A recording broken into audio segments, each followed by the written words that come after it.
Hello. Good evening, everyone. I'd like to welcome you all to ACT, the American College of Thessaloniki. On behalf of this evening's co-hosts, Transparency International Greece and the Blueprint for Free Speech. And I'd like to take the opportunity first and foremost to thank my fellow co-sponsors, Ana Damascu and Sulet Dreyfus, for their contributions to the organization of this event. I'm David Wisner. I'm the Executive Director of the Dukakis Center. For those of you who do not know what the Dukakis Center is, I have a brief introduction, and it's a very simple introduction. Dukakis Center is both a place and a frame of mind. Michael Dukakis, when he conceded defeat to George H.W. Bush in 1988, in the 1988 presidential election in the United States of America, had a message for the young people who had contributed their time and energy to his campaign. There's nothing more rewarding nor meaningful than being of service to others. That's the message of the Dukakis Center. That's what we seek, the message we seek to share with young people from our immediate community and from the larger area of Thessaloniki. And I said, there's something for you to do at whatever level suits you personally, such that you can be of service to members of your community. Now, ACT is the tertiary division of Anatolia. I'm very, very, very happy to say that. We bear over 100, close to 150 years of history of citizenship education at this institution. And ACT brings that message and that legacy to the university students from Greece, from neighboring countries throughout Europe, from states all across the United States, that this is what it is to be educated at this place. Now, we're celebrating our 20th anniversary of public service initiatives at the Dukakis Center. Michael and Kitty Dukakis first came to Anatolia and to ACT in September 1999, and that's one of the reasons you see a number of cameras and a number of photographers here. We're launching formally our anniversary season this evening, and I'm so pleased to see you all, members of such a broad variety of walks of life here in Thessaloniki, some young people, some professionals, some people approaching retirement, but people who share the values of our school, of this institution, of Michael Dukakis, who ran for president in 1988. Our slogan this year is very simple: now more than ever. This is a time for young people to take it upon themselves to do what they can do. for the health of our political systems, for the health of our democracy in the United States and Greece, throughout Europe. This is the time. When Michael Dukakis came in 1999, that was his message. Surprise! Looks like the world is about to explode tomorrow. This is a great time for public service. And that's our message. Thank you. I'd like to welcome now my co-host for the evening, Dr. Lambrini-Nassis, Esquire, who will moderate today's, the evening's proceedings. I don't need to say much more than she is a beloved teacher here at ACT and an incredible professional in her field. Lambrini, thank you very much for being here this evening. Thank you. Is this open? Okay, there we go. Good evening, ladies and gentlemen. Thank you for joining us in this conference on corruption, transparency, and whistleblowing. We all know that corruption is an issue that has been affecting us in the past. It's something that concerns us today. And I'm pretty certain it's going to continue haunting us in the future unless there's some kind of enforcement mechanism in place that will monitor corruption.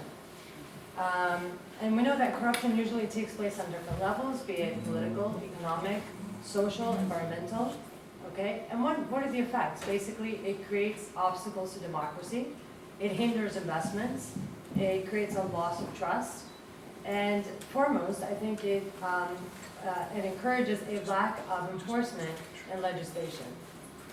We have a number of panelists here in different fields with great expertise on monitoring corruption. So what I want to do right now is to just briefly introduce them, and then we will begin directly so that we don't waste any more time. To my immediate right is Mr. John Kyriakou. He is a former CIA analyst and case officer, otherwise known as a CIA whistleblower. To my immediate left is Mr. Vassilis Barkoukis. He's a professor at Aristotle University in the sports faculty. He will be discussing doping in sports, correct? Whistle. Great. To the right of Mr. Kyriakou is Dr. Sulet Dreyfus. She is the Executive Director of Blueprint for Free Speech. To the left of Mr. Barkoukis is Dr. Ana Damascu. She is the Chair of the Board of Transparency International Greece. And to the far end is our Mr. Tasos Telloglou, the investigative journalist at SKAI and Kathimerini. We have allotted approximately 10 minutes for each of our panelists. We will try to keep that strictly in place so that we can have enough time for a Q&A session at the end. Please do not make me feel uncomfortable to interrupt you guys, so try to stay to, if you feel comfortable, I can give you a 1 minute notice prior to the 10 minutes. So I will apologize if I am rude right now, because we will be strict about that. We will begin with Dr. Ana Damascu, and to briefly introduce her properly. She is the, as I said, Chair of the Board of Transparency International Greece. She has been a long-standing researcher for Transparency International, and she has been publishing extensively in the fields of good governance and anti-corruption. She has carried out postdoctoral research in the fields of EU financial criminal law and EU banking union law.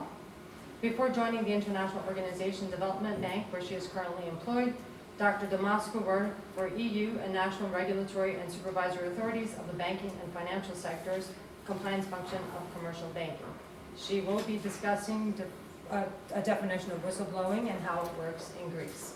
Okay, Dr. Damascu, the floor is yours. Thank you, Lambrini. Thank you, Professor Wisner. It's really an honor to be here at ACT tonight. Ladies and gentlemen, thank you for being here on such a difficult evening. Whistleblowing. First, let's define what we're going to be discussing this evening. Whistleblower is an employee who, in the framework of its employment, notices an irregularity, be it a crime or unethical behavior. And the employee voluntarily, whistleblowing is a right, it's not an obligation, speaks up. Speaks up either to the competent person within its organization, or to the authorities, or even to the media if the rest of the ears are deaf. And this person, in quite a lot of cases, suffers because of such reporting. They might endanger their jobs. This is the most often phenomenon, but they might even endanger their lives. So those people, they deserve a lot of protection from the very first moment they decide to speak up. And we mean about a structured framework of protection provided by the state. This is what whistleblowing is about, and this is why we need to protect whistleblowing. A lot of recent scandals, like the LuxLeaks, like the Novartis scandal here in Greece, and a lot of more that we've heard about, revealed the crucial role of whistleblowers in unviolent corruption. And why is their role so crucial?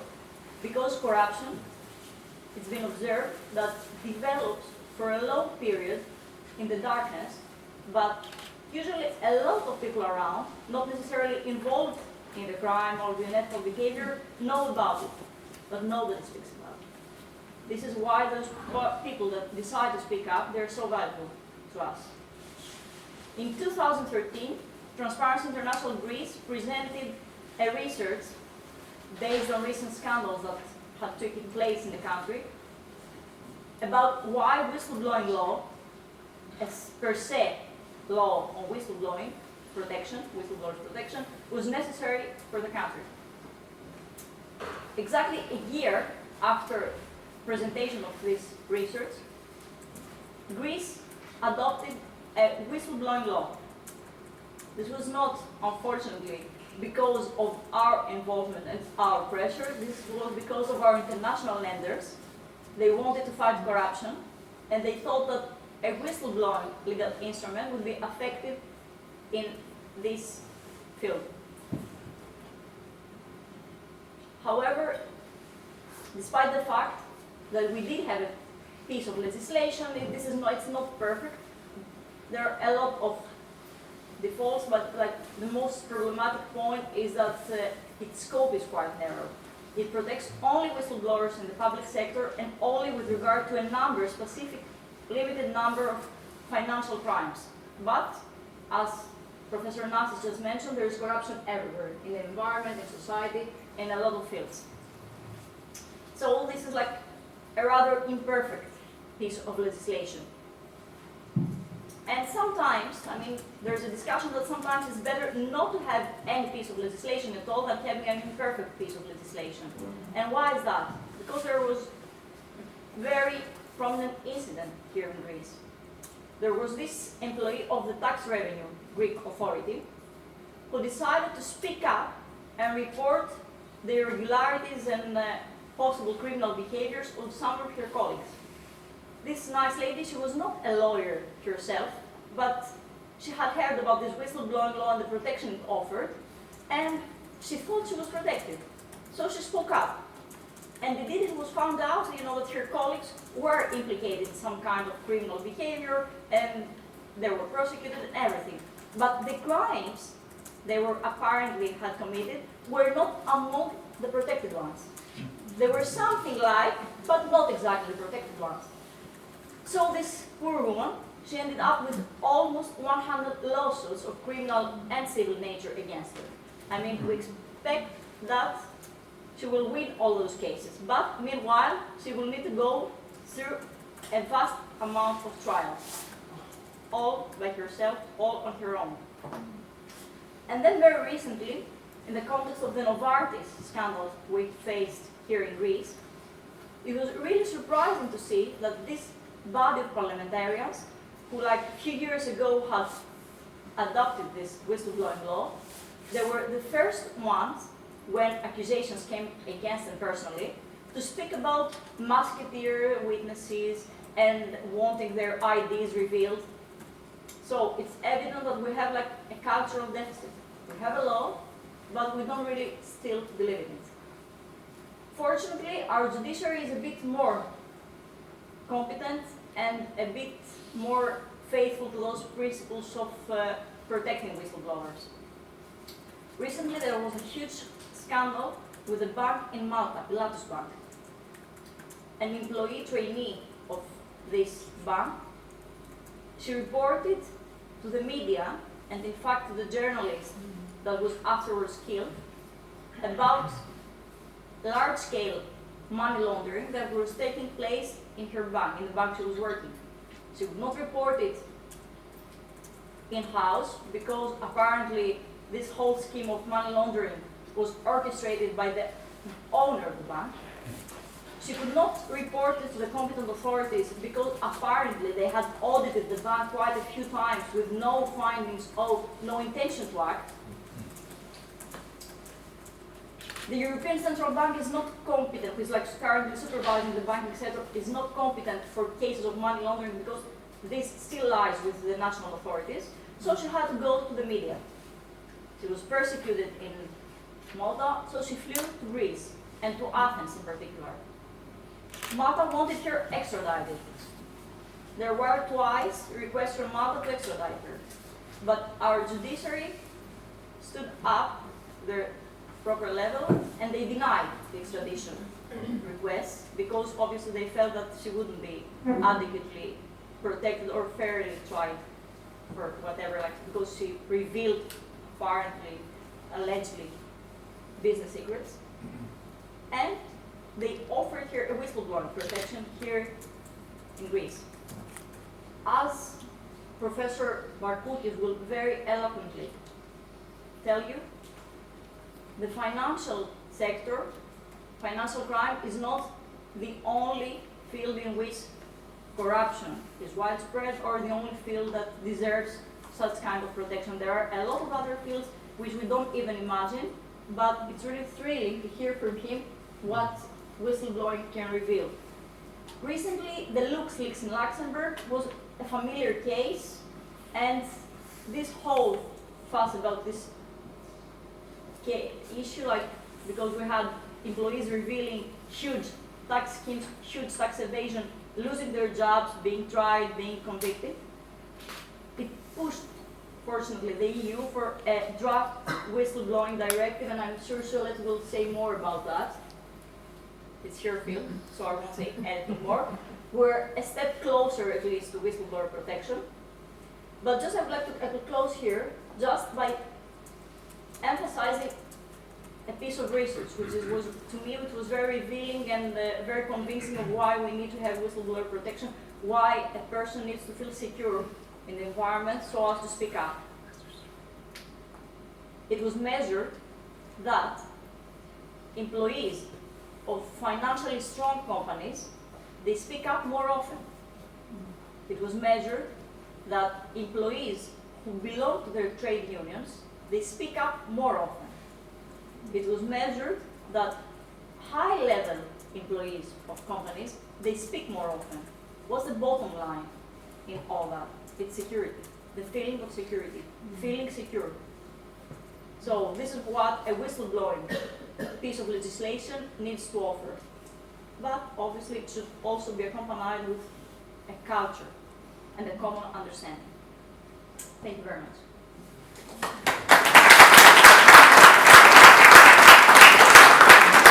Thank you, Dr. Damascu. You actually let us have an extra 50 seconds. Dr. Damascu mentions legislation, and as an attorney myself, we know that there are lots of loopholes in laws. Laws exist. And the one thing that we should always be concerned about, especially when we want to come open with something, releasing information that is private, is how far do we go?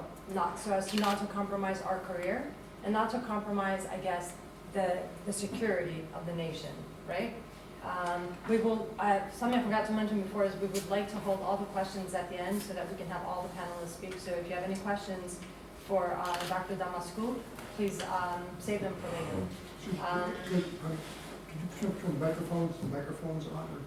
I think it's on. Oh, okay. Yes. Just How's that, better? Okay, nice segue now into Dr. Sulet Dreyfus. It's our freedom of speech, basically. We have a freedom of speech. We can say whatever we wish. It's an amendment that protects what we can say. But again, where do you draw the line? So let's introduce Australian scholar and activist Sulet Dreyfus. She has research and teaching expertise in cybersecurity, hacking, digital privacy and anonymity, and integrity systems, including whistleblowing. She works with civil society not-for-profit NGOs internationally, which seek to improve the whistleblower protection structures in their society, both in law and via use of technology. She also holds an academic appointment at the University of Melbourne in the School of Computing and Information Systems, where she teaches data security to journalists in order to protect themselves and their sources. Before entering academia and gaining her PhD, she has previously worked as a staff journalist on Australia's largest selling daily newspaper. But yeah, sorry. Do we have the clicker, the magic clicker? Yes. No, it's a thing for the overhead. Or something on. Yes, great. Okay, let's see if this works. So I would love technology. So can everyone hear me? Let me see. Just a bit. There you go. If anyone can't hear me, just raise their hand. There you go. Okay.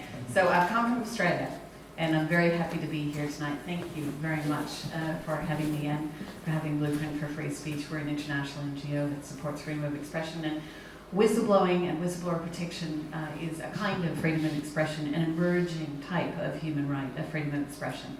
I like to refer to it as the right to dissent from wrongdoing, to speak up when there's serious wrongdoing, illegality, and not just sit by idly and cast your eyes to the ground.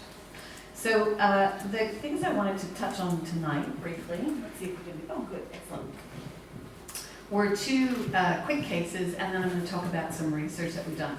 And this is to show you how timely and important whistleblowing actually is. I'm going to take that out and just hold it this way, it's a bit more relaxed. So this is a photo of Ana Garrido. She is in Spain, and she lost her job working at del Monte Town Council, and she lost her job for whistleblowing.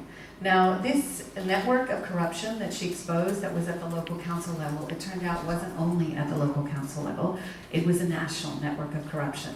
And as this corruption became more and more public in what's called the Caso Gürtel case, and expanded to the national networks, became reported in the national media, and then legal cases began and worked their way through the courts. And in May this year, a ruling came down about this corruption, and the result was that the president of Spain had to step down. His party lost power. So this is a profound case of whistleblowers whose revelation of corruption and the deep-seated fingers that it reached throughout society has caused the fall of a government in a major European country. In some ways, it's very symbolic of this era that we live in now. Spain is, in fact, right now considering an anti-corruption bill which has a component of it, which is whistleblower protection. And it's not perfect, so Spain has about 40 pages of anti-corruption bill and 220 pages of amendments that are being considered in its Senate at the moment, and that is amendments from many different parties trying to figure out how to actually walk this path. But it's very promising that they've actually done this. The second case I just want to touch on, or not, there we go, yeah, great, okay, we like that when that works, is the case of Libra Mahalik.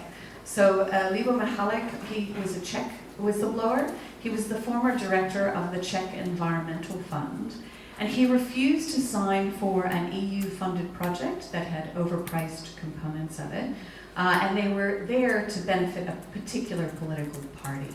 He was sacked, as so many whistleblowers are. He was fired. He had to go under police protection for his own security and safety, as there were investigations into the allegations, and that eventually led to a number of resignations. He is now a senator in the upper chamber of the Czech parliament, and is seen as a person of high integrity. So that is, in a sense, one of the rare happy outcomes that can occur. So Blueprint for Free Speech did a research report earlier this year. We released in April. There are two reports. You can download them from our website, which is www.blueprintforfreespeech.net. So one report, which is the Green Report, in this report we actually analyzed all the EU countries' laws that actually pertain to protecting whistleblowers. And we compared it against 9 internationally recognized standards, and we rated them. Is there a little bit of the standard met? Is there none of the standard met? Is all of the standard met? And we came to actually say, okay, how do you quantify? How are these countries doing, and how is the EU doing as a whole? So you can see the particular standards in the report, but the kind of things that we evaluated is there broad coverage? So does it include the private sector? Is there protection for people whistleblowing only in the public sector? Are there a range of reporting channels? Can you only go internally, or can you also go to the government agency that protects environmental protection or healthcare, that sort of thing? Is there protection from all types of retaliation, whether that's workplace or prosecution? Relief mechanisms, so is it compensation for financial loss? Is it interim? We looked at immunity from prosecution for disclosing sensitive information. Penalties for retaliating against whistleblowers, because this is the most common thing that whistleblowers experience. Whether there's a designated whistleblower agency to take complaints to make it easy for a whistleblower who may not think of themselves as a whistleblower. Most people who are whistleblowers who I've interviewed have no idea they're whistleblowers until they get deep and they say, I'm not a whistleblower, I just saw wrongdoing. That doesn't make me a whistleblower. And also, is there transparent administration and statistic gathering about the number of whistleblower cases? And what we found, and this will be probably a little bit difficult to see when we're up, but no, wait, let's see if we can get it. You might be able to see it a bit better online. But in the rating, we found that the 28 EU countries' total score was 107 points out of 756 points. So that's an average score of 23%. Now, if this were a student at college, they would be failing. This is not where we would like this to be. We'd like it to be over 50%. But the only countries that were over 50% were Ireland, which had the highest score at 67%, Malta, France, and the UK. Greece comes in at number 14, around about the middle, but it's still with a score of 22%. And that means that some of the criteria are met or get partial scores, but not all of them. So what is hoped by this EU directive that has been drafted and released to the public in April this year with a great deal of international attention? It's been written up in the Wall Street Journal, there's a lot of interest about it, is that it will generally raise the standards for whistleblower protection across countries, including in the EU. There is good progress among a number of countries in the last 5 years. So of the 16 EU countries with specific whistleblower provisions in place, 12 have passed them since 2011. And on our score chart, 3 of the 4 highest scoring countries passed their laws in the last 5 years. So there is progress on it. Some of the laws, like Malta and the Netherlands laws, are good on paper. How they will actually fare in practice, we don't know. Time will tell. Some of them are quite new.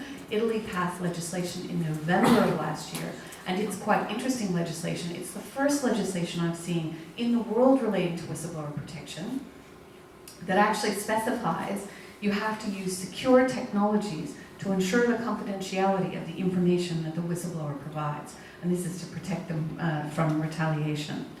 We still have a ways to go, though, and one of the things we found in the research is it's not that all the countries of the EU are sitting in the middle, but rather there's a great disparity.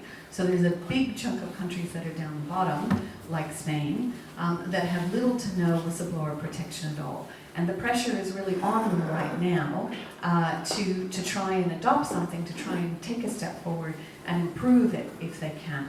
We don't know what will happen with the directive. It will almost certainly be voted on before April, but there's every chance that it will actually be determined before December, or at least the end of December. So watch this space to determine what the outcome is.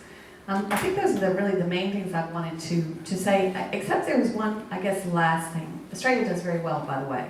So we've done an international comparison previously of the G20 countries, and Australia is the best in terms of public sector coverage. The areas that it covers in the public sector, it covers very well. There are some large carve-outs for law enforcement intelligence where there are giant gaps, and that's unfortunate because there seems to be a premise that there's never any wrongdoing in law enforcement or intelligence, which is clearly not the case. But I guess at a broader issue, just before I close, I'd like to say that the thing that I think about when I think about whistleblowing, is that it was 25 years ago about the rat.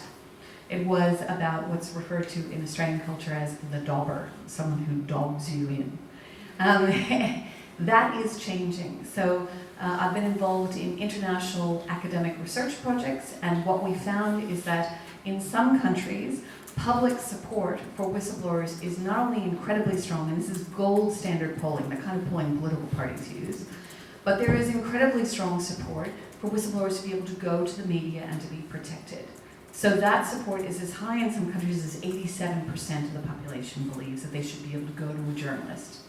It's quite astonishing. And I'm quite encouraged by that, because it means that the public understands that not only do you have to protect whistleblowers in legislation and in practice, you also have to provide an umbrella of protection for the channel between the whistleblower and the external avenues of institutions, whether those are an environmental protection agency, a journalist, a union about occupational health and safety, or a member of parliament who might be the other alternative for a whistleblower to turn to. That's the key things. Did I keep it under? Good. Yes. You're actually on time. Thank you. Fantastic. Thank you. Thank you, Sulet. Listening to Sulet gives me a very optimistic note that research and awareness actually can make a difference. It acts as a pressure for nation states to actually change their legislation for whistleblowers and make it for the better. So we know that always major changes come from nonprofits, and we're glad that some nonprofits like yours exist in order to make the difference. And Can I add one thing to that, which is that Anna's organization, TI, has also done a lot of work on this, both internationally and here in Greece. And we have partnered, and will in fact partner, on an interesting new secret project in this space. It's actually incredibly important for the civil society groups to work together. We work with a team of 4 other NGOs in Spain right now, and it's powerful to be able to bring in the international expertise with the local knowledge and expertise as well. And the importance of NGO work is what? It's that you have commitment, right? It's devoted individuals that are believing in a particular cause, and they fight to make that cause, and that's why we praise all of you that are involved in this. Okay, just to turn the tab a little bit, we are going into another field of sport now. Professor Vassilis Barkoukis. He is a professor at the Aristotle University of Thessaloniki. He is an esteemed expert in doping in sport. He's the lead editor of the Psychology of Doping in Sport. He is the author of numerous publications on related topics. He has collaborated with WADA, the IOC, and the European Commission, and is currently a track and field coach and physical education teacher at all levels of competitive sport. At the moment, Dr. Barkoukis is participating in 3 ongoing projects funded by IOC and 2 research grants funded by the European Commission, aiming to further understand doping behavior in competitive and recreational sports and developing effective anti-doping education interventions. Mr. Vassilis, the floor is yours. Thank you. Good afternoon, everybody. It's truly a pleasure and an honor to be here, and I would like to thank the Dukakis Foundation, the ACT, and the Transparency International for inviting me to be here. What I'm about to do is to share with you some experience and some thoughts we have about corruption, and mostly corruption in sports. And why corruption in sports? Because sports is part of our life. Sports is a mirror of our society. The same people who live in our society do sports. So they transfer all the good, all the bad things they do in their everyday life, they transfer them into sports. And unfortunately, although we say that sports builds character, sports is very important for the development of the young people, there are many incidents of corruption. There is corruption in sports organizations. You may remember the scandal in the IAAF with Lamin Diak. There is corruption that has to do with match fixing. There is corruption that has to do with violence and sexual harassment and sexual abuse. And my field, corruption with respect to doping. And probably that this is relevant to what we are discussing here today. You may know the big scandal with the RUSADA, the Russian Doping Organization, that deliberately tampered doping samples and promoted doping use in Russian athletes. This came out to the public through a whistleblower, Yulia Stepanova, which go to the press, go to some journalists and said that this is what happens in Russia and some measures should be taken. And WADA and IOC banned the Russian athletes from the Rio Olympic Games, and they are still banned until 2015. So this was the biggest success for WADA, and this success came out from whistleblowing. if you see the official statistics from WADA, you'll see that the positive test, the people that are getting caught from doping controls are 1 or 2% of the total samples, which is quite low, quite small. Through the whistleblowing of Yulia Stepanova, they were able to find much more athletes than they find doped in 10 years. So it was really important, and this led WADA and IOC to foster the research on whistleblowing. The past 3 years, almost all WADA calls on research has to do with whistleblowing. So it's a rather hot topic in sport at the moment. And it's hot because it is a very good way to tackle corruption and promote clean sports worldwide. So, why do we need whistleblowing in sports? We have rules, we have regulations. The problem is that we don't follow them. And this is similar in other aspects of our life. Those of you who are from Greece, you know that we have an excellent law against smoking, but You touched a sensitive spot here. but nobody follows it. The strange thing is that smoking decreased the past 5 years of approximately 7 to 10%. And probably this is not due to all smokers who died. Statistics show that it's young people who didn't start smoking. So if you see why, it's probably because in the past 10 years we started in schools some programs, the health education program, that involved many projects related to smoking. So actually it was education that led to a change with respect to this behavior. And it's the same with sports. Anna said before that we need the legislation to protect whistleblowers, and of course this is the first thing we need to do. If we don't have a sound legislation, legislative framework, then we can't do anything. But this does not guarantee in any way that we will tackle corruption. So what do we need to do? In our opinion, what we need to do is education. It takes more time, but it's the only way to change things. So what we try to do in Aristotle University is to develop educational tools against all these harmful irregularities in sports. Develop educational tools against match fixing, develop educational tools against doping, and now recently develop an educational tool to inform people, to educate people in favor of whistleblowing. And we think that it's really important because whistleblowing, in our mind, is something bad. And this is, I think at least this is true for Greece and for other countries that have experienced authoritarian regimes. So you may know all the Greek words that we use for whistleblower, and none of them is positive. So how can we promote whistleblowing? We need to change this culture.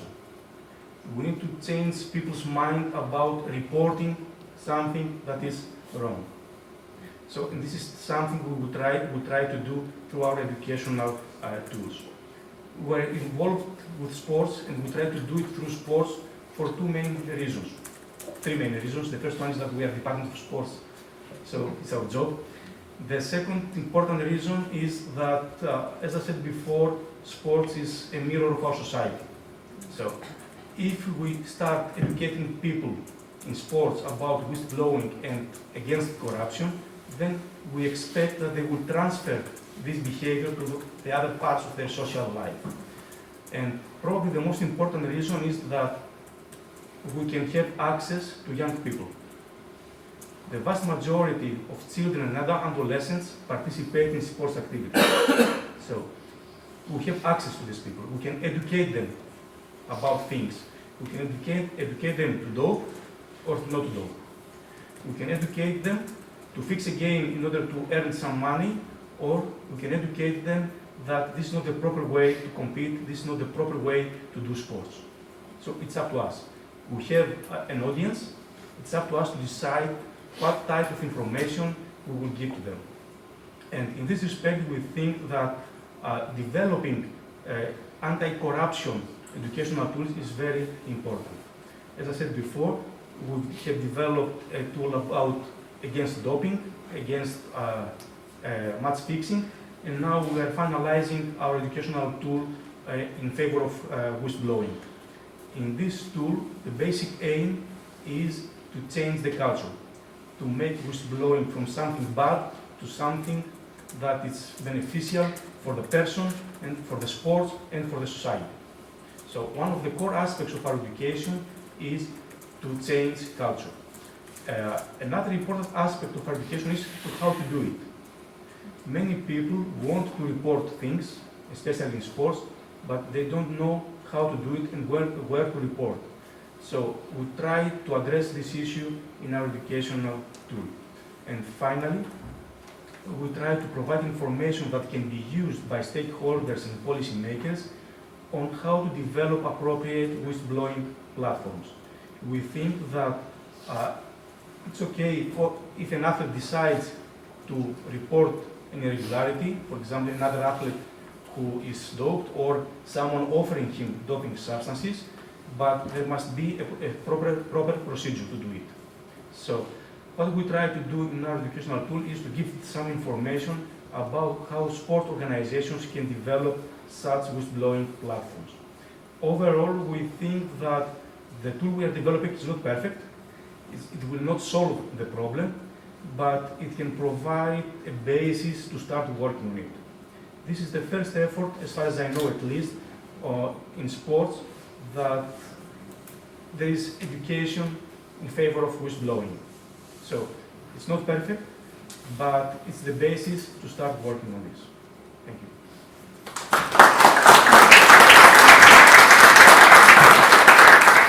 Thank you, Vassilis, also on time. Thank you very much. I was very mean at first. I know overspent the time. That's wonderful. That's enforcement. They're right there. Again, Vassilis goes on to talk about education, and I think that is a powerful tool, and we've seen throughout history that that indeed does make a difference. I do have a note for Vassilis that I'm just going to mention. Education is fine, we understand that, especially if it's actually instilled into an early stage for, junior high, high school students. For those who are actually going to be young professional athletes, I have a question about the coaches. Do they actually, that's something that you can address a little later. Education is one thing, but when they go into training and there's an interest involved, what happens there? Okay, let's move on to a very interesting character. He's a journalist, and I always call journalists interesting because they always produce a lot of information, especially when it's in the public's favor. Tasos Telloglou is a Greek investigative journalist for SKAI and the newspaper Kathimerini. He's also one of the presenters of the weekly news program Inei Fakeli. He also has been awarded the Best Report of the Year award of the Prosopa 2008 Television Awards for his expose on the Greek aspect of the Siemens slush funds scandal. Tasos, the floor is yours. Thank you very much for the invitation. Thank you, David. Thanks also very much the Dukakis Center for this opportunity. And I was having in mind to refer to something else, much broader.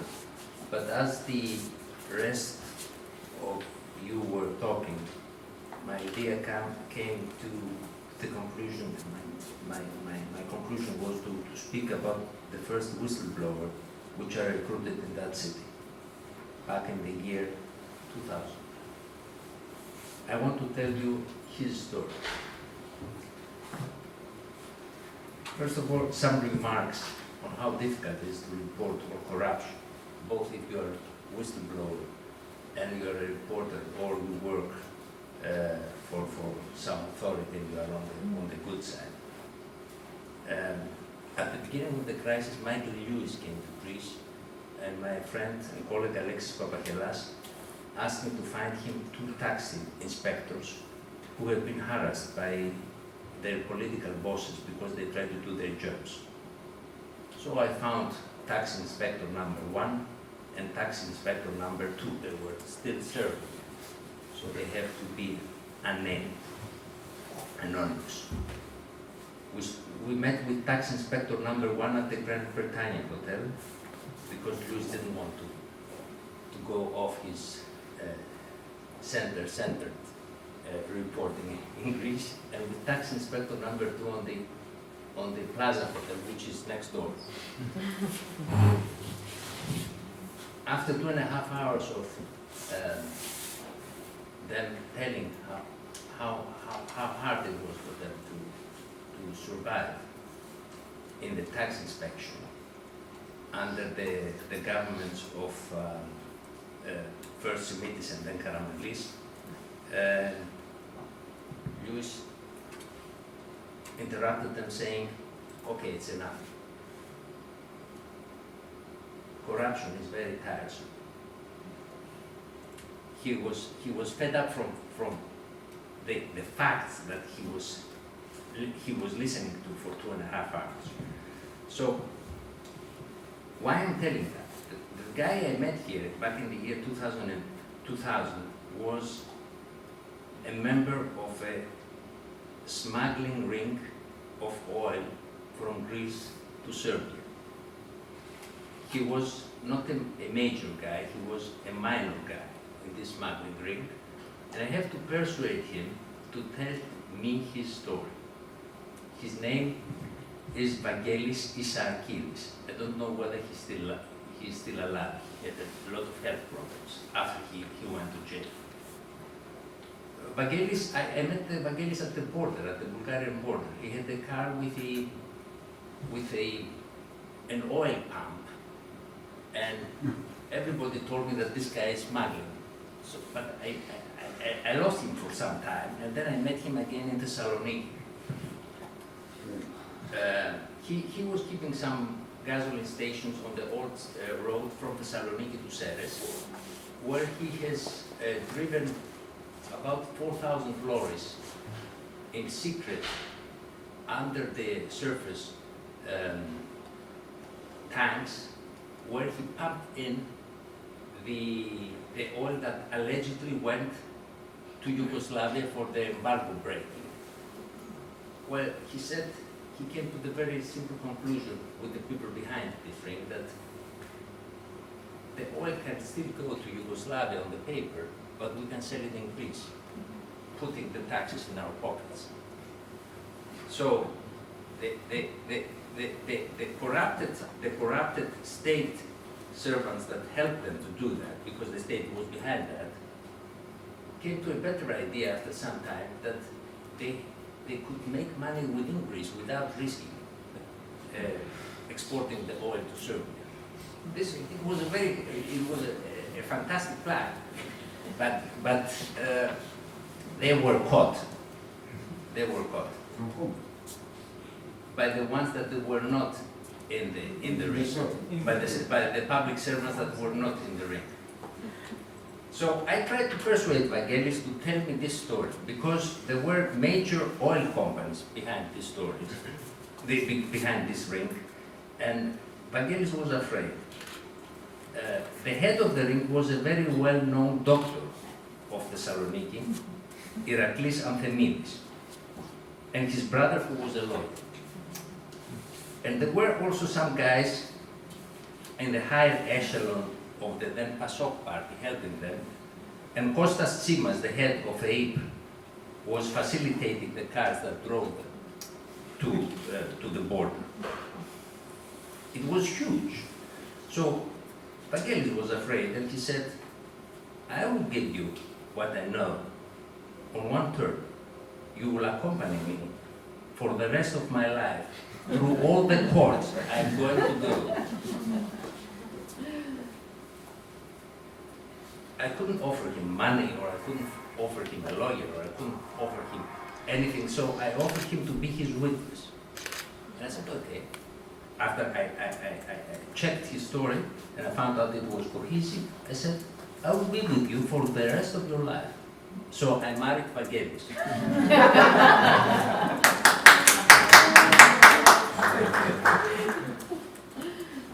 At this time, there was no protection of whistleblowers. It was back in the year 2000. So we screened the show no, it was Mavro Puti then. We did Mavro Puti, it was before faculty. We screened the show, and I remember that a head of the prosecutor, the head of the prosecutors of Thessaloniki invited me to his office and asked me if I could help him to dismantle the prosecutors who were working with the ring.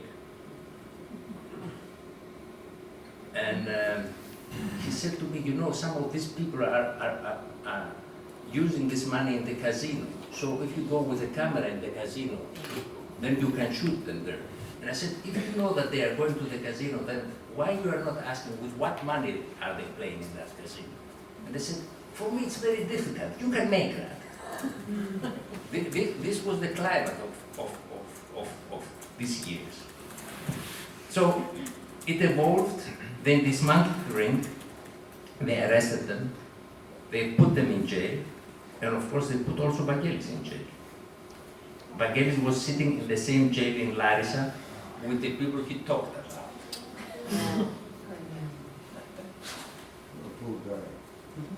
And I went through court cases for 11 years with him. I went maybe to 6 or 7 cases of him, and I was also accused of sycophantic dysphymia by various of those crooks in 12 or 13 cases. So this was a case that I had to go through for until the year 2010, when Greece went in the first memorandum. At this day, the day Greece went in the first memorandum, Vassilis got free of the prison and called me, and he said, get the plane, I have a gift for you. I got the plane, came to Migra, and he was waiting for me with an old car he had. And I said, it's the only gift I can offer you. I'm going to show you the underground oil cities of Thessaloniki. So he had a bunch of keys with various places where oil was hidden around Thessaloniki. In Kilkis, at Yefera Axiou, down to Kathimerini, etc. And he could open all these doors, all these metal doors with those keys. And I said, okay, if I go to the authorities with a plan, with a map of those, would you be ready to testify for that? He said, of course. He was 6 or 7 years in prison. He didn't care. So she said, yes, I can do that. But be careful to what authorities we are going to go. Because half of them are with the other side. The story is not to make it any longer that I went to the authorities, and the then head of SDOE, which is the financial police, had a meeting with 40 people in Athens. And you can imagine out of those 40 people, at least 20 were informants of the other side. Nothing happened out of that. But Vassilis was never accused again about these stories, and I'm definitely sure that if he's still alive, he's going to work for a similar ring, because that's the job he has learned. He has the expertise. Yeah. Last autumn, I was in Thessaloniki again, and a guy that was putting the stamps on the documents of that of that ring, because in the paper the goods have to be delivered to Serbia, so somebody has to stamp them. Invited him to his house. His house has been confiscated because of that reason. 1 minute. Yeah. So his house has been confiscated of that reason by the Ministry of Finance. He's ill, and he wanted to tell me a part of the story that I didn't know 20 years later. He never stamped his papers. The papers were stamped by his boss, and he never revealed that in court. I wanted to write this part of the story. where I was wrong again. But they established media, Kathimerini and SKAI, where I work. They couldn't understand this whole story. And I had the luck to be part of a new project that has started 2 years ago, which is called the InsideStory.gr, which is an investigative magazine in the internet. And it gave me the opportunity to fill this hole of that story, which is very important, because corruption needs deep and long breath. Thank you.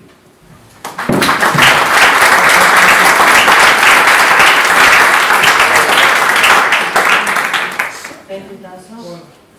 As we can see, a journalist's career is very interesting. You meet interesting people. The only concern is the information that you have, what do you do with it? As your friend said, be careful who you're going to report it to and who you're going to give it to. But it's very interesting because journalists also have an impact because they use journalism to shame agencies and what have you, if you use it properly to make a difference. Okay, let's turn, last but not least, to our last panelist, John Kyriakou. If you would allow me to finish the brief introduction. John Kyriakou, besides stealing microphones, is a former CIA analyst and case officer who worked in CIA counterterrorism operations for 15 years. In 2002, he led a series of raids on terrorist safe houses in Pakistan, capturing dozens of al-Qaeda fighters, including that organization's third-ranking official. After leaving the agency, John was a terrorism consultant for ABC News and then the senior investigator for the Senate Foreign Relations Committee. In 2012, he was charged with exposing the CIA's illegal torture program in a televised interview and spent almost 2 years in prison. Since then, he has published 3 books and won numerous awards, including the prestigious PEN First Amendment Award. The floor is yours. Yes. Thank you. Thanks for having me. Thanks to the Dukakis Center as well. Mike Dukakis has always been a hero of mine, and I've never had the chance to meet him, but I'm happy to be here in a center that carries his name. I'm going to make a 45-minute story into 10 minutes. So, yeah, I was very proud to spend 15 years at the CIA. The last phase of my career was as the chief of counterterrorism operations for the CIA in Pakistan after the 9/11 attacks. And in March of 2002, we captured Abu Zubaydah, who was the number 3 official in Al-Qaeda. He was severely wounded during the capture, shot by a Pakistani policeman, and because he was severely wounded, I got to spend the first 54 hours of his capture with him, just the 2 of us. I tore up a sheet, I tied him to a bed, and he laid there for 52 hours while we talked. I have to say that I expected a monster, and he wasn't a monster. He was just a young man who was in over his head. He said he didn't want to attack the United States on 9/11. He wanted to attack Israel. He said all he wanted to do was to kill Jews, not Americans. And we disagreed, we debated, we argued, and then finally I said, I'm going to give you a piece of advice. I am the nicest guy that you're going to meet in this experience. My colleagues are not as nice as I am. So if there's one thing that you do, it's that you have to cooperate. And he said, you seem like a nice man, but you're the enemy, and I'll never cooperate. I said, suit yourself. At the end of the 54 hours, an unmarked jet landed on the tarmac just outside the hospital. It was on a military base in central Pakistan. It picked him up and it took him to a secret prison, a secret location that's been widely reported in the press, but I'm still not allowed to say the name of it or the country. Anyway, I returned to headquarters in May 2002, and a senior officer asked me if I wanted to be certified in the use of enhanced interrogation techniques. Those were the words he used. I had never heard that term before. I asked him what it meant. He explained what it meant. I said, that sounds like a torture program. And he said, no, it's not torture. The president approved it. The Justice Department approved it. We're going to get rough with these guys. And I said, Sounds like a torture program to me. Count me out. Well, as it turned out, they had asked 14 people, and I was the only one who said no, which was very disappointing because these other 13 men were friends of mine. And we socialized together. Our children played together. In some cases, we went on vacation together. But these guys were willing to commit brutality that was just alien to me. Only one of them has had a change of heart and has repented, and he's written a book, but it was all these years later. Well, in August 1st, 2002, the CIA began to torture Abu Zubaydah. They used a variety of techniques against him. Waterboarding was the one that's been most widely reported, and is certainly the most famous. But there were a couple of others that I always thought were worse than waterboarding. One was called a cold cell, where a person is stripped naked. He's chained to an eye bolt in the ceiling so he can't sit or lay or get comfortable in any position. And the cell is chilled to about 12 degrees centigrade. And then every hour, somebody enters the cell and throws a bucket of ice water on him, right? We killed people using that technique. The human body can't handle that kind of hypothermia. But no one was ever charged with those two murders of the prisoners we killed. Now we were certainly permitted by the Justice Department to capture people and to detain them and to interrogate them. But nobody ever told us we could murder them while we were doing that. We could torture them and kill them for not answering our questions. Nobody ever said that. Well, the other one that was used on Abu Zubaydah that I thought was really terrible was sleep deprivation. You know, we know from scientific studies that people start to lose their minds if they've been kept awake for 7 days. They start to die at 9 days. But the CIA was authorized to keep prisoners awake for 12 days. And what happened was, of the prisoners who didn't die, the other ones went crazy, and they're not able to participate in their own defenses. They're just crazy people in cages at Guantanamo now. I believed then, in 2002, as strongly as I believe now, that this was just simply wrong. At the CIA, in the CIA's culture, we are taught that everything is a shade of gray. We're the good guys, and everything else is a shade of gray. And that's just simply not true. Some things are black and white. They're right and wrong. And this was wrong. It was just simply wrong. It was illegal, it was immoral, and it was unethical. And no one should have been doing it. Well, I waited for somebody to say something, and then I resigned from the CIA in 2004 to go into the private sector. Still nobody had said anything. It's been 2 years at this point. I went into the private sector, I went to work, I stayed in touch with former colleagues, and I kept waiting for someone to say something. And nobody said a word. So finally, in December of 2007, I did. And I decided that whatever the reporter asked me, I was just going to tell the truth. And I said 3 things that have changed the course of the rest of my life. I said that the CIA was torturing its prisoners. I said that torture was official US government policy. It was not the result of a rogue CIA officer. And I said that the policy had been personally approved by the president himself. As you can imagine, the next day the FBI began investigating me. And they investigated me for a year, from December of 2007 to December of 2008. And they determined at the end of that year that I had not committed a crime, and they closed the case. That was December 2008. 4 weeks later, we have a new president who's inaugurated. What I did not know was that the Justice Department had decided to secretly reopen the case against me. You know, the reason was simple. I had aired the CIA's dirty laundry. And the CIA, like any intelligence service, remains consistent from administration to administration. So these aren't political people. This is not a political issue. This is an ethical issue. And so the people who were senior CIA officers under George W. Bush were the same senior CIA officers under Barack Obama. As I said, nothing to do with politics.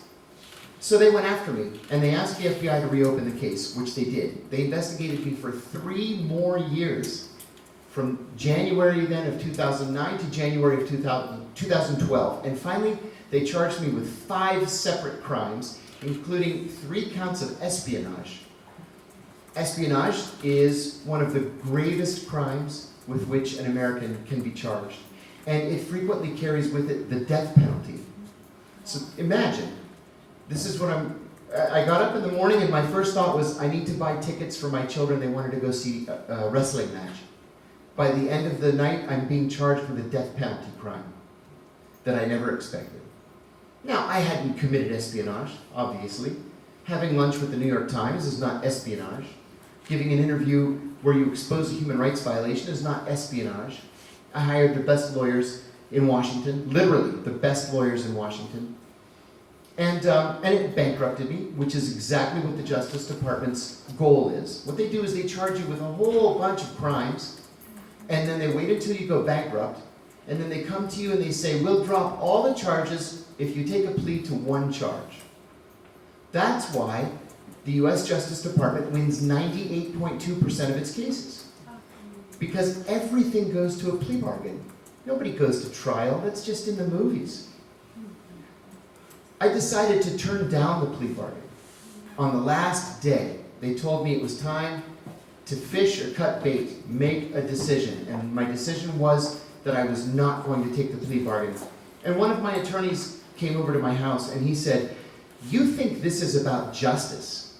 This isn't about justice. It doesn't matter if you're innocent. It's about mitigating damage. It's about making this as painless as we can. And I'll never forget what he said next. He said, this can be a blip in your life, or it can be the defining event of your life. Make it the blip.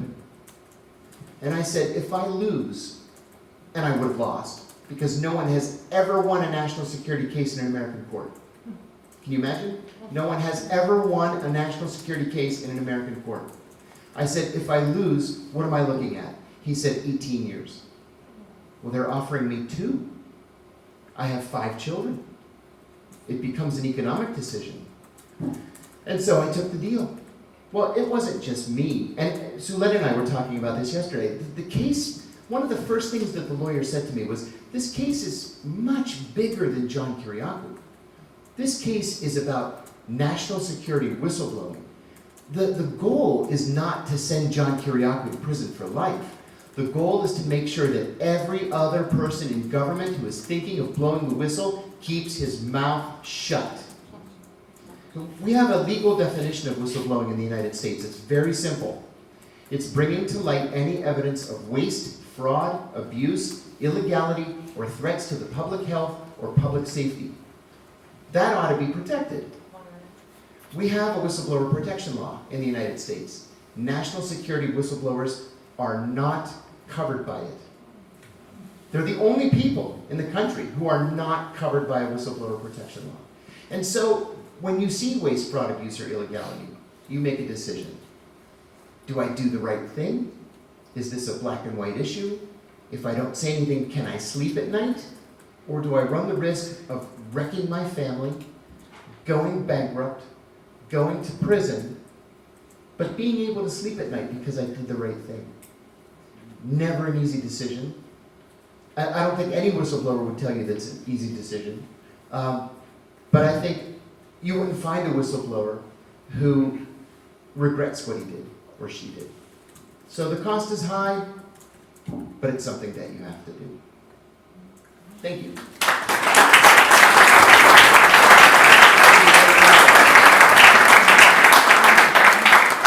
As we can see, we've seen awareness, we talked about education, we look at nonprofits, we look at journalists' work. And here we have a person who's working at an agency and he decides, he's faced with a question, do I go with ethics or do I challenge, jeopardize my career? And basically sometimes ethics would trump everything else because you want to sleep at night. And that's basically, we had a discussion prior to starting the conference. It's a big question, it's a big issue. And I'm glad that there are people like John around, because if we don't get to hear the inside story, we would never understand what goes on behind doors. And we know that we live in a world where there's lots of corruption, and we usually tend to turn the other way around, but that shouldn't be the case. Okay, I would like to open the floor to questions, and this is how I would wish to, if there are no objections, I'd like to take a couple of questions at a time. So we'll take 5. We'll have the panelists address the questions, and if we have time for more, which we will, we'll proceed that way. Okay, and let's try to keep our questions diverse for all of our panelists. Okay, let's begin. Any questions from the audience? Yes, please. First of all, join more power to you. You have more power in your fingernail. Most people are more courage in your fingernail than most people have in their whole DNA. Which did you find more difficult? The courage to stare down the Taliban while they're being shot at, or the entire weight of the U.S. Justice Department and people who wanted to bring you down for the reasons you stated? And also, do you think what you did has empowered whistleblowers to come forward or endangered them because of what you just said? That's. Hold your answer. We're going to collect a couple of questions. Oh, I'm sorry. I am. That's such a good question. Such a great whistleblower. Add a third one to that. Which is more dangerous, sitting next to the Lamborghini Nazi? Well, I need to be reined in, so it's a good thing. I'm sorry. I'll just take the speaker's prerogative here. We were chatting with Suelette a while ago about the dissent channel in the Department of State, which is a communication pathway, if you will, which an active Foreign Service officer can opt to use if he disagrees with some aspect of policy, or if he sees something problematic about the way policy is operating. You do not have such a channel. I'm tacking this onto Andy's question, and I'd encourage our audience to ask questions of the other panelists as well. Okay, we can have 3 more questions added here. Hi, yeah, I have sort of a related question. I mean, today, particularly in the US context, it would seem that every few weeks you hear things coming out in the media about, if not in the stricter definition whistleblowing, at least information about malpractice or something that is unethical. And we're in this era of fake news. And this idea that it doesn't matter, or at least that's the message that is being sent when we're inundated with sort of this insight from inside the White House or different agencies. However, we don't necessarily see the sort of reaction, I think, that one would expect maybe even a few years ago. So I just wanted actually any of the panelists, but especially Mr. Kyriakou, to maybe speak to that.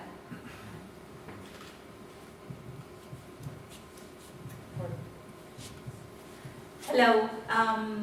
My question has to do with the broader context of how corruption is addressed by a series of international organizations. For example, currently there are at least 3 major institutions tackling corruption on a global level. I would think of Transparency International as a global NGO. I would think of the World Economic Forum trying to raise awareness and all the points that the business community is really concerned and deeply concerned about the absence of a level playing field due to corruption. And I would also think of the OECD, at least, in terms of banking and financing and a number of other initiatives related to promoting anti-corruption efforts on a government level. The EU is stepping up its efforts. So I'm just wondering, how can it still be that governments have not adopted the tools, despite all the public reaction, despite all the outcry that's coming from all sides of the spectrum, despite international pressure, despite all the funds that are being poured to organizations like Transparency International?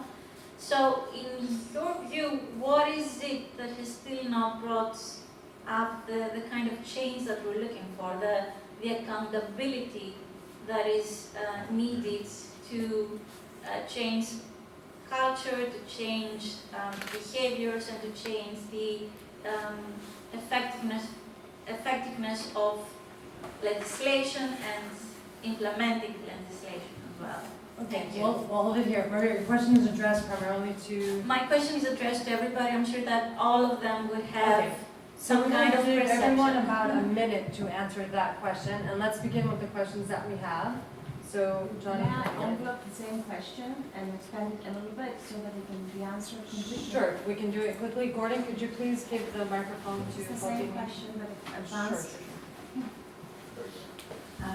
To add to this question, adding to this question, well, and congratulations to all of you and thank you for coming here. It is a public service to us.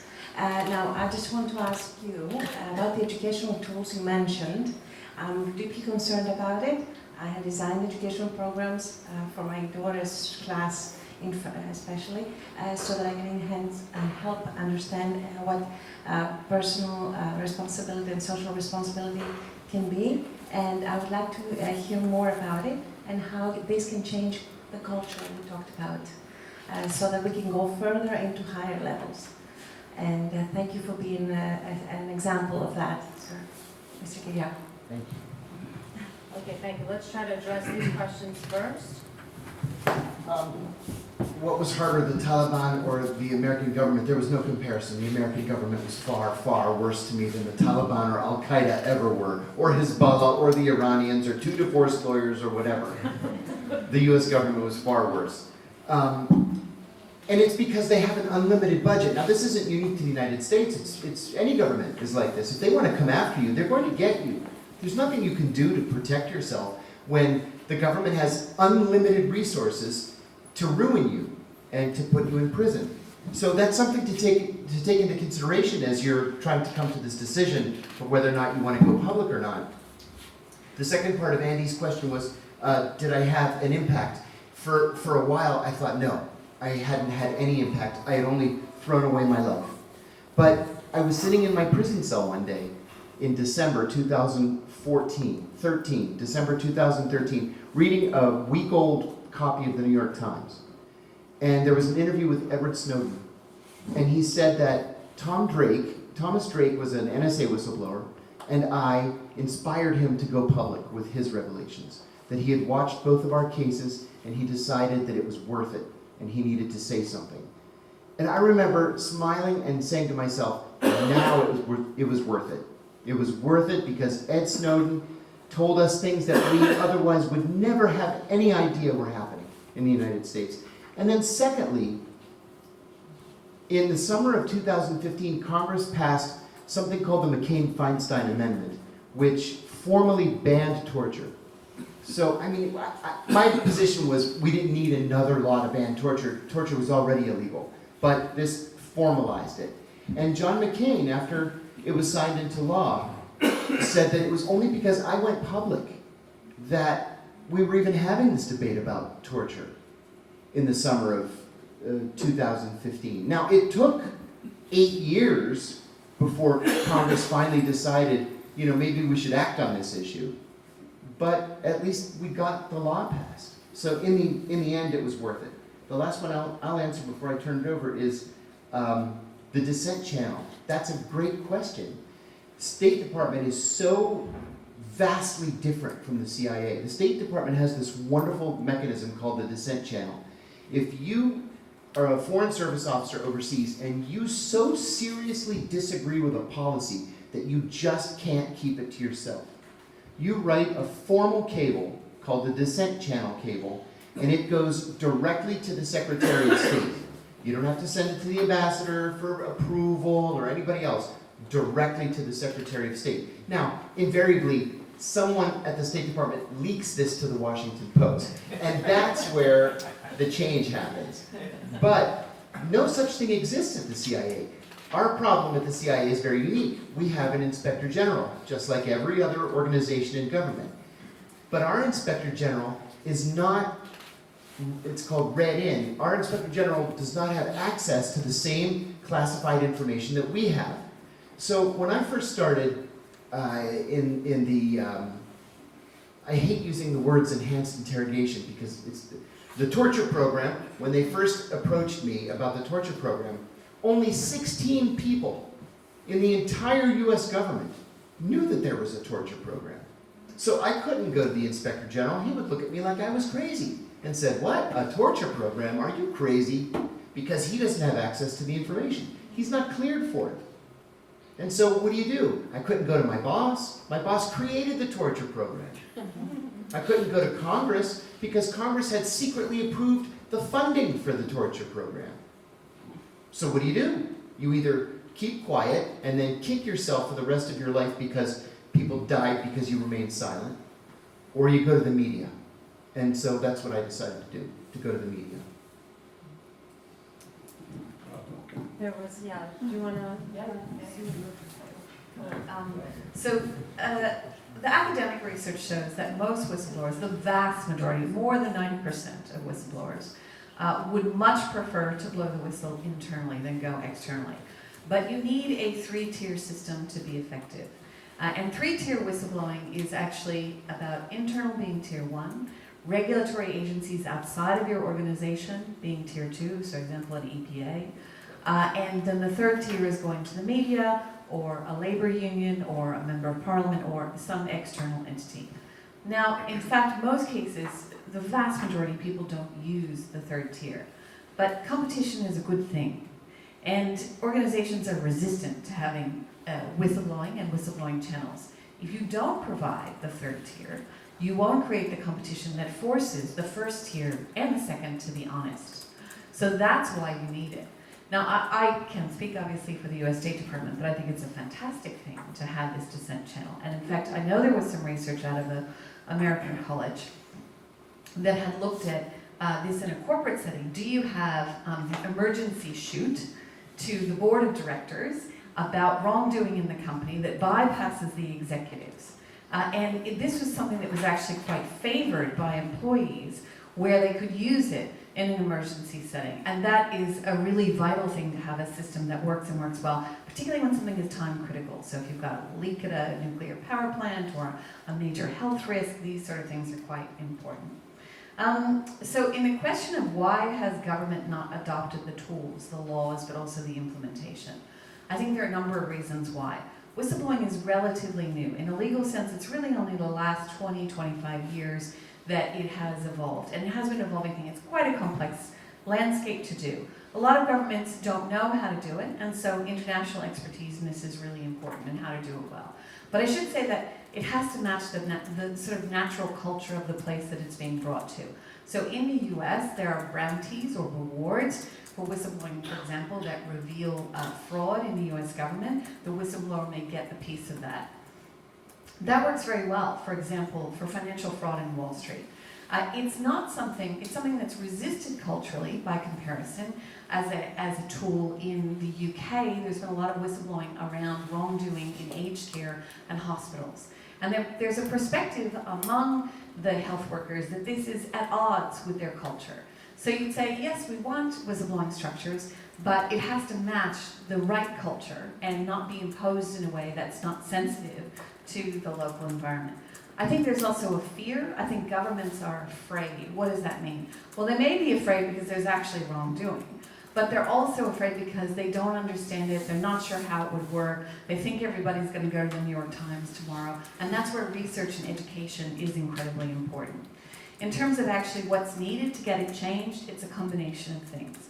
So I've worn an academic hat for many years. I've worn a journalist hat. I've also worn a researcher's hat. I think you need all three. You need public pressure, and that includes things like public polling.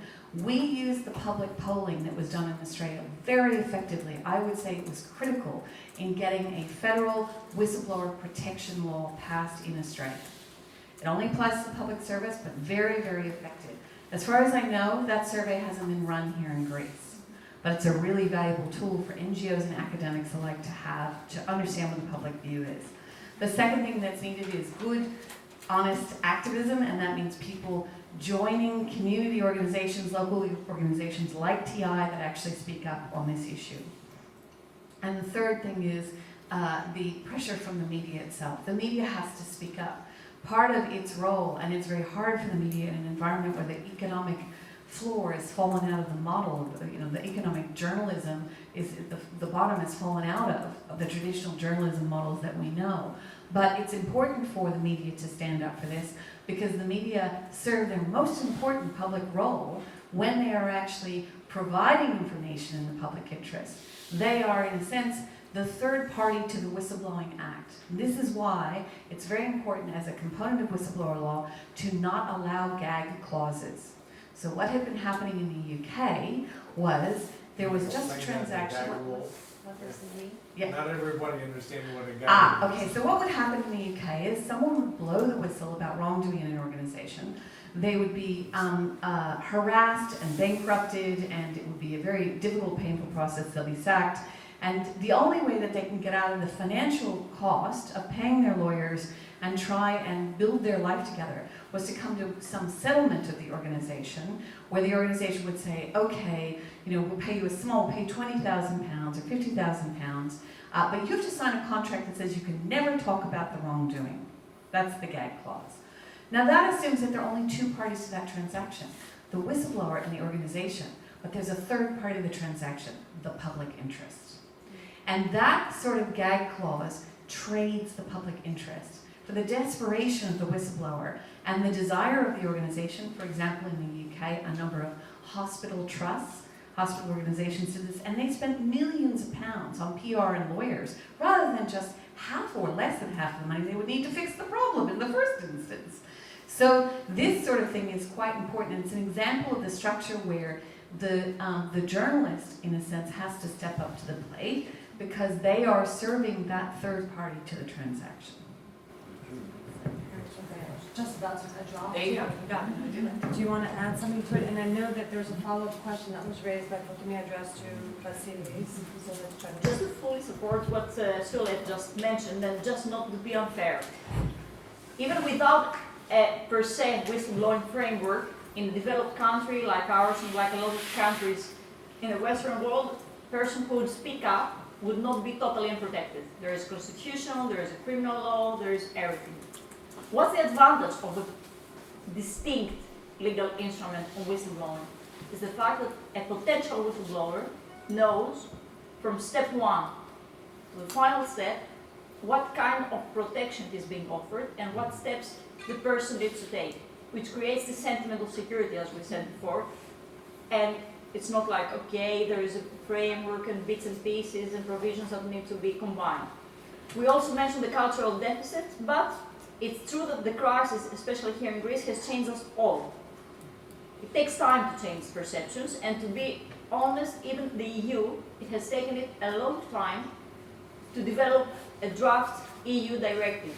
And to be honest, it was the Green Party which submitted a draft directive in the European Parliament, exposed the lack of action on behalf of the Commission, and then it was then that the Commission really pushed and moved with the EU directive. So let's not blame just our local politicians. These things happen also at the EU level, which is supposed to be a level of best practices and best corporate governance.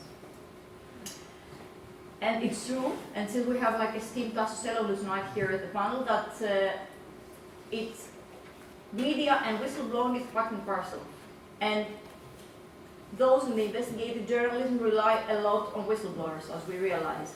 And just to make it more visible to you, I'll just tell you that following the Panama and the Paradise Papers, 150 investigations started in 79 countries, involving 6,500 natural and legal persons, and leading to the recovery of $500 million in tax evasion and recovery of stolen assets. I mean, numbers speak for themselves. So, here it is. So, with respect to education, we think sometimes that by knowing that something is bad would prevent us from doing, which is not true. Again, the example of smoking. Everybody knows it's bad, but 30-35% of people smokes. So we knew that by increasing awareness only will not be effective to change anything. So what we tried to do the past 5 years in the projects we were working on was to target specific variables that we think they are effective in changing behavior. And in every project we have a research part that help us identify these variables, and then we develop the educational tool aiming to change this variable. For example, with respect to doping, the first tool we developed has to do with recreational sports. And we ran a qualitative and a quantitative study with interviews with athletes and surveys, and we found out that many people who dope in the gyms, they do it because they have a wrong stereotype of the ideal body. So what we try to do is to set a session in our educational tool that will try to change perceptions about body stereotypes. The Barbie body is not a typical woman's body, or the Schwarzenegger body is not a typical male's body. Okay. But this is what they see. If, for example, you see G.I. Joe in the 50s and G.I. Joe in 2010, the G.I. Joe in the 50s is a normal person, in 2010 it's Schwarzenegger. So, people develop stereotypes about how they would look like, they should look like, and we try to address this issue. In the second project that has to do with doping in competitive sports, we found out from a study we ran that many athletes try to justify their choice, and this was called moralities engagement. That is, it's not wrong, everybody's doing it, or it's not wrong because my coach suggested to do it, or my doctor said that it's fine, I'm not harming anyone. So what we try to do is to address this issue. It is wrong, it harms people, it harms yourself, so we try to address this specific psychological variable. The same with whistleblowing. We found out that many people thought that it was not an acceptable behavior. So if I whistleblow, everybody will point at me and say I did something wrong. So what we tried to do in the tour, in one of the sessions, was to change the social norms, the norms that are related with whistleblowing. So this is our idea of education, not just increase awareness, not just say that doping is bad, whistleblowing is something good that can help you, but to target specific variables that can help in changing behavior in the future. Okay, we have very few minutes left, and I would like, what is that, one more question, 10 more questions? Two more questions. 2 more questions, we'll take 2 more questions. Okay, 2 questions, raise your hands, and wherever Gordon takes the mic, you're the lucky person to address the question. And the panelists, please try to wrap, answer it quickly and briefly before they kick us out of here and then we're in trouble. The question is, It's on. Takes a moment to go on. the question is directed to Mr. Kyriakou. The first one is of a personal nature, if you don't mind answering. If you do, that's okay. I can only imagine how proud your children must be. What factor in your background, in your upbringing, in your character, helped you take such a strong stand? And secondly, have you written a book? You're cheating, that's 2 questions. Thank you very much. Thank you. One more question, Gordon, it's up to you to decide. I don't want to be in the, there you go. Okay, so I would like to talk about, to incorporate into whistleblowing and the concept of cybersecurity, because in the cases that we talked about were leakings in offline cases, so that somebody was a suspect and then they leaked the information. But nowadays everything is online, and many of the employees, actually 50% of the employees, intentionally or unintentionally leak information. And we are saying that whistleblowing is legal, but cybersecurity is illegal. And the World Forum said that by 2020, cybersecurity will cause a $6 trillion loss, and is the 5th most important issue that we are facing nowadays. So, apart from whistleblowing, if an employee would like to leak the information that he found, we add also the problem of cybersecurity. So, how do we find this fine line of incorporating both of the problems? Your question is specifically addressed, I suppose, to Sulet. Okay, so let's begin with John. Keep it at a minute or Yes, so. a quick minute. Now, the second part of your question is the easiest. Yes, I've written several books, but the one that addresses this specifically actually was just published in Greece a couple of months ago. It's called Philakismenos Praktoras. In English, it's Doing Time Like a Spy, How the CIA Taught Me to Survive and Thrive in Prison. But some of it's kind of funny, but most of it's serious, and it's about this issue.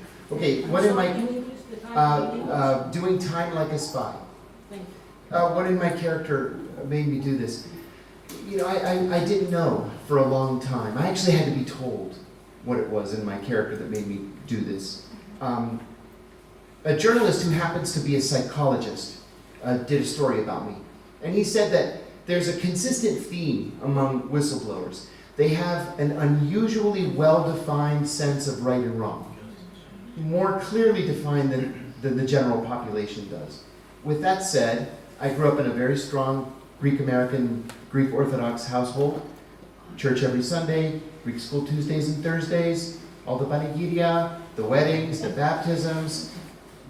Believe me when I say we were taught right from wrong. And torture was just plain wrong. You know, I can't even still believe after all these years that everybody else tortured. These were my friends. I thought I knew them. I became an adult with these people. And I couldn't believe that they thought that I was the strange one. I was the one that was mistaken. So really, it was my upbringing. I was very fortunate. Thank you. Thank you. If he were to consult with an attorney prior to making his decision, I think it might have been different. You know what? I wish I had hired an attorney before I did the interview. That's the only change I would make. I think that should become a law now. That should become the law, yes. I'd say, just following up on John, my own research with whistleblowers is, and including national security whistleblowers from countries other than the US who I've interviewed and journalists who have interacted with them. There seems to be a tipping point often, and that tipping point was described to me most eloquently by one whistleblower, is the moment in time when the person realizes that they cannot live with the depth of lie any longer. They talk about the depth of lie, what is said publicly versus what they know is happening. And that is the thing that tips them over. It's quite an interesting point. Yeah, exactly. So it's a very, very common theme. And I would also, just in passing, most national security and law enforcement whistleblowers who I've interviewed across multiple countries, they don't want to whistleblow. They have a deep, they identify not what they do as an everyday job, it's their identity, their ego. They can't go down the road to the next spy shop and get a job somewhere else. You know, so for them to actually do this is like jumping a wall that is much higher even than someone in the corporate sector or in other organizations. In terms of cybersecurity, this is an area that's near and dear to my heart. I train journalists in cybersecurity to protect them and to protect their sources. Blueprint actually is the sponsor of software that allows online secure chats, particularly aimed at journalists and sources, that is not only secure encrypted, it is also anonymized, and that is quite special and unique. But there's a difference between leaking and whistleblowing. In fact, I've co-authored with two leading academic experts in the whistleblowing space an article on trying to define exactly what is bell ringing versus whistleblowing. So if you find a USB stick for a Ministry of Defense on the bus and you give it to a journalist, is that whistleblowing? Not so much. You're not inside or linked to the organization. Maybe you're on the board of an organization, you're a volunteer, that might be whistleblowing, but if you're outside, it's bell ringing. And leaking information that is not about wrongdoing, that's just leaking for the sake of information, that's also not whistleblowing. That's just giving away trade secrets or confidential information. Sometimes you have to provide a larger quantity of information because data sets are the new journalism. You sometimes have to provide a data set of information to tell the story in truth.